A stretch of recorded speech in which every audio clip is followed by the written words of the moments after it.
નમસ્કાર, જય હનુમાનજી મહારાજ।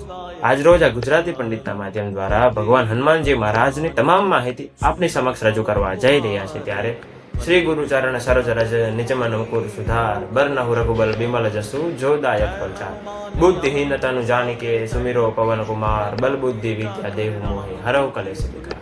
શું તમે જાણો છો કે હનુમાનજી મહારાજના કાનમાં જે કુંડળ છે તે સાક્ષાત સૂર્યદેવના તેજનું પ્રતીક છે।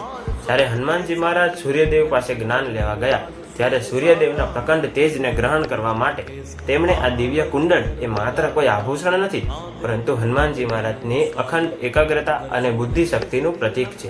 એટલે જ તો આપણે ગાઈએ છીએ, કંચન બરણ બિરાજ સુબેસા કાનન કુંડલ કુંચિત કેસા।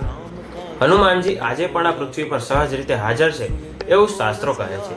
જ્યારે માં સીતાએ તેમને આશીર્વાદ આપ્યા, એટલે કે અષ્ટસિદ્ધિ નવનિધિ કે દાતા અસબલ દીન જાનકી માતા, આનો અર્થ એમ થાય છે કે હનુમાનજી પાસે જે 8 સિદ્ધિઓ છે તે તેમના કાળથી પણ રાખે છે। તમારા ઘરની નકારાત્મક ઉર્જા દૂર કરવા માટે હનુમાન જયંતિ પર સુંદરકાંડના પાઠ કે હનુમાન ચાલીસાના અનુષ્ઠાન શાસ્ત્રોક્ત રીતે કરાવવા માટે ટૂંક સમયમાં જ અમે લોન્ચ કરવા જઈ રહ્યા છીએ ગુજરાતી પંડિત। રામદૂત અતુલિત બલધામા અંજની પુત્ર પવન સુતનામા, જોઈ હૃદય બસતા રઘુરાય તિન્હે હી ભજો હનુમાન સદાય।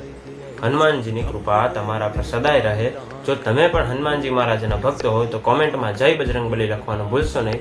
અને આવી જ રીતે તમામ માહિતી મેળવવા માટે અમારી આ ચેનલ ગુજરાતી પંડિતને સબસ્ક્રાઇબ કરો અને આ વિડીયોને શેર કરો। જય શ્રી રામ।